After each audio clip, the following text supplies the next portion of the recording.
Okay, so in today's video, we're still on the same myth as last time about whether steroids help players deal with injuries and extend their careers. So if you haven't already, I'd encourage you to watch the previous video, which is about specifically injuries and how, despite what people say, there's no evidence that steroids help players prevent injuries or recover from injuries. But today we're going to talk about age. The reason I consider these issues part of the same myth is that they both deal with the idea of steroids as healing agents, as helping prevent the body from breaking down the way it usually does in the course of an athletic career. But the truth is that this second part, the age issue, that's what people really focus on when talking about steroids, more than any specific injuries. People who believe in this myth rarely point to any recovery or DL stint as evidence of the effectiveness of PEDs. What they point to is the fact that some prominent steroid users, like Barry Bonds and Roger Clemens, sustain their production into their late 30s and 40s.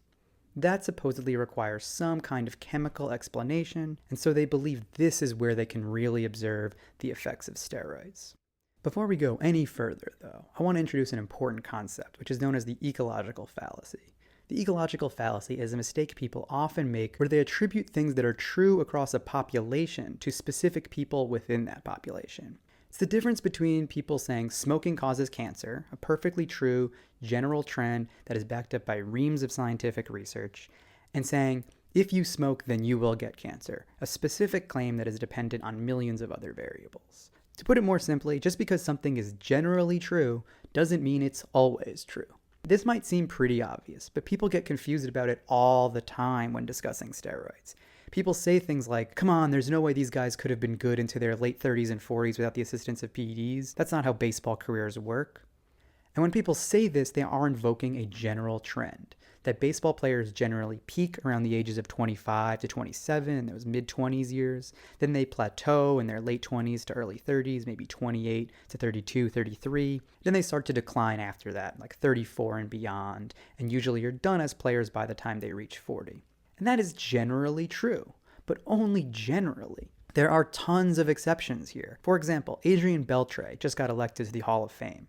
Beltre had one great season before he turned 30. He didn't make an All-Star game until he was 31, and then suddenly he got MVP votes for 7 straight seasons, even though he'd almost never been an MVP contender in his 20s. And that's just looking at this year's Hall of Fame class. If you go through all of baseball history, you can find hundreds of guys who don't fit the general aging curve. The mere fact that a couple steroid users had long careers doesn't prove anything. People treat this aging curve like a hard and fast rule, and not the loose general trend that it really is, and so they think you need some kind of fountain of youth explanation for why a player might have a great season after turning 35. This is really how people talk about steroids, as this magical fountain of youth. When I did my last video on injuries, it was really hard to find people making specific medical claims about what injuries PEDs supposedly heal. Because they don't really heal injuries, and people don't really believe steroids are medicine. Instead, they treat steroids as some magic elixir that will ward off father time. But if you look at real life, at the actual careers of players who use steroids, you don't see anything like this. For one, as I discussed in a previous video, most of the players who use drugs hardly had careers, so this doesn't really apply at all. Did Jamal Strong extend his career by using PEDs? I don't know, he only had 26 career at-bats. What about Alex Sanchez, or Cody Stanley, or Jorge Piedra? We don't know how they played into their 30s because their careers didn't last that long. But let's only look at the stars, the near Hall of Famers, the MVPs, the All-Stars. This is already the cream of the crop, so it's not really a fair sample, but it's who people care about. So let's just very quickly go through the careers of some prominent steroid users and see if those careers seem artificially extended in some way. We'll start with Mark McGwire, who I discussed briefly in the last video. McGwire spent a good chunk of his career on the disabled list, missed significant time in his age 36 and age 37 season, and then retired a few weeks after his 38th birthday. Jose Canseco, also discussed in the last video, retired at age 37 and did not play a full season after turning 34. He only had one injury-free season after he turned 30. Alex Rodriguez began breaking down with injuries at the age of 32. From 2008 to 2013, between the ages of 32 and 37, he missed an average of 55 games per year, never fewer than 24 in a season. Over that same period, his OPS fell every single year, dropping by nearly 300 points in total. The Yankees almost definitely would have cut him by his late 30s, but he still had a long time under his contract. After he was suspended for a year, he did bounce back and play one full season as a full-time designated hitter where he was productive, but then his production fell so rapidly that the team pressured him to retire with a year and a half left on his contract shortly after he turned 41. In other words, he aged so much after turning 40 that the team was willing to pay him $30 million not to play at all. Sammy Sosa never had a productive season after turning 36. Ryan Braun retired before his 37th birthday. Robinson Cano had a good COVID year, but other than that was pretty much washed up as a player after he turned 35. Miguel Tejada was not the same after turning 36. Jason Giambi is kind of an interesting case. He stuck around and played into his mid-40s, but his final years were spent as a part-time player on some mediocre teams. He made his final All-Star game at age 33, and he got his last MVP votes when he was 35. Although his 2008 season when he was 37 was pretty good, actually. But it's not like steroids extended his prime to unnatural lengths. He had his best years in his late 20s and his early 30s, then had some good years in his mid-30s, and then he was really below replacement level in his 40s. That's a totally normal and unremarkable aging pattern. Another strange case is Manny Ramirez, who retired after failing his second steroid test because he didn't want to serve his suspension or go through the appeals process. So it's tempting to think that he would have continued his production into his 40s if he hadn't gotten caught. But if you look closer, he was already starting to break down before that. The year before, when he was 38 in 2010, he had been on the DL 3 times, and the Dodgers had basically given up on him, putting him on waivers and sending him to the White Sox for nothing. In Chicago, he had 2 extra base hits in a month, so there were already signs of decline before that second failed test. I'll actually talk more about Manny in the next video. But where are all these steroid guys who had unnaturally long careers? Seriously, I'm trying to find them. Maybe Gary Sheffield counts. He played until he was 40, but even he was a part-time declining player in his late 30s. His last season worth more than 4 wins above replacement was when he was 36 years old. That seems pretty normal to me. Rafael Palmeiro, maybe? He was pretty good in his late 30s, but he again also saw a drop-off. David Ortiz managed to stay good, but he was a full-time designated hitter, and even he retired at age 40. Plus, he only sometimes counts as a steroid user, depending on what point people are trying to make. When people talk about steroids supposedly keeping careers alive, they're really talking about 2 guys, Barry Bonds and Roger Clemens. These guys were both prominently connected to steroids and did amazing things late in their careers. Barry Bonds played until he was 43 years old, and more significantly, he had 5 historically great seasons from age 35 to age 39. Roger Clemens pitched until after his 45th birthday. He won a Cy Young in his age 41 season and recorded 829 strikeouts, more than Sandy Alcantara has in his whole career at this point. He recorded that just after his 40th birthday. This kind of production seems to demand some kind of explanation because it's so unexpected. And since we can pretty definitively link them both to PEDs, that seems like the perfect answer. But there's 2 major problems with this line of thinking.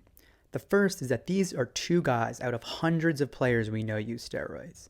Even if we ignore all the fringe players who came and went and only look at the star players, there are still dozens more steroid users who fit the traditional aging pattern compared to 2 guys who are outliers, one of whom might be the best hitter of all time and the other who might be the best pitcher of all time.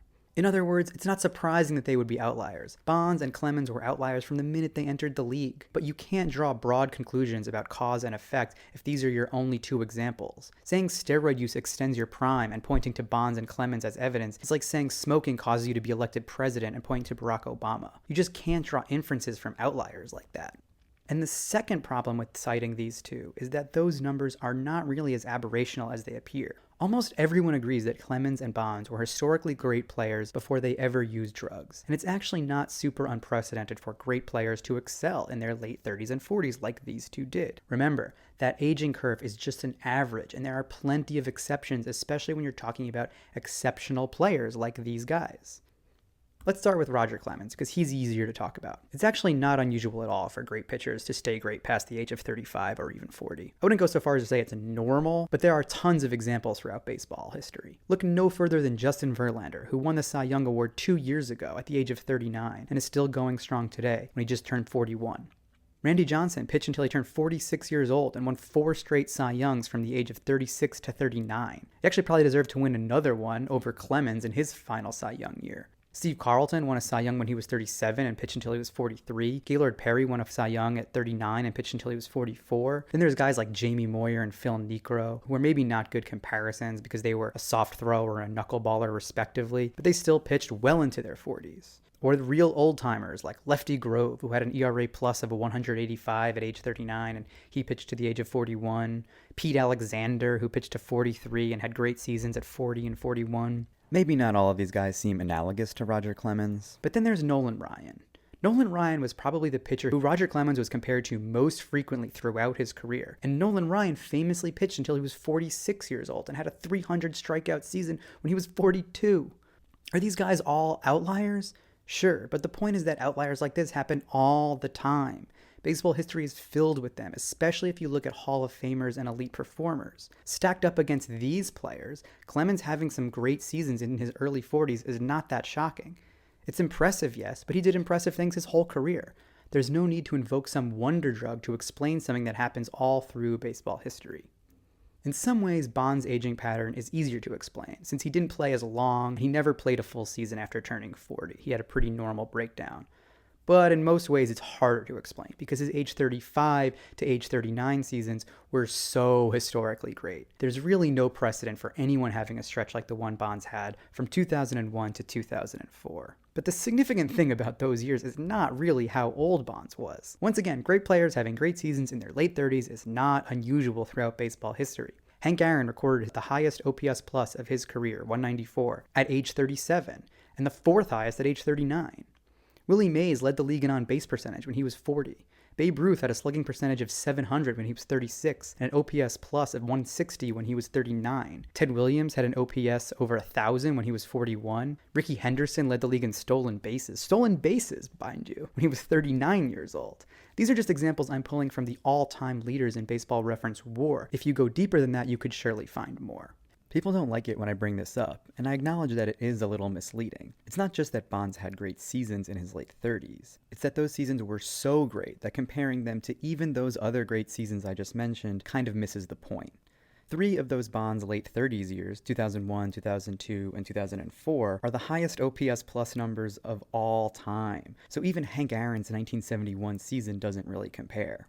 But remember, the specific claim we're talking about now is age, not overall production. I agree that these seasons are outliers, but they are outliers compared to everything. No hitter of any age in any era ever did anything like what Bonds did for those 4 seasons. It's not like those years suddenly become normal if Bonds had done them in his 20s or early 30s. They'd just be slightly less crazy. So saying that steroids extend your prime doesn't really do anything to explain this amazing, incomparable offensive stretch. I'm not saying these years don't require some explanation, and I'm going to go into more detail on those seasons in a future video, but believing that steroids are the explanation is just magical thinking. Somehow all the other players who use PEDs, including dozens of All-Stars and potential Hall of Famers, never saw any real benefit in terms of health or longevity, but for one guy they can explain the most prolific offensive stretch in baseball history?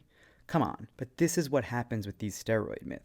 They start out with a little bit of logic, but in the end, people just use steroids to explain every strange thing that happens in baseball. But, as John Sterling says, that's baseball, Susan. Strange things happen all the time, like guys defying the odds to recover from injuries, or having career years in their late 30s, or recording an on-base percentage of 609. But you can't just attribute every weird thing to PEDs. I'm going to talk more about this tendency to ascribe magical powers to steroids in the next video, but for now, suffice to say that there is no evidence that steroid users as a group were injured less or played longer than non-steroid users. That is just another myth.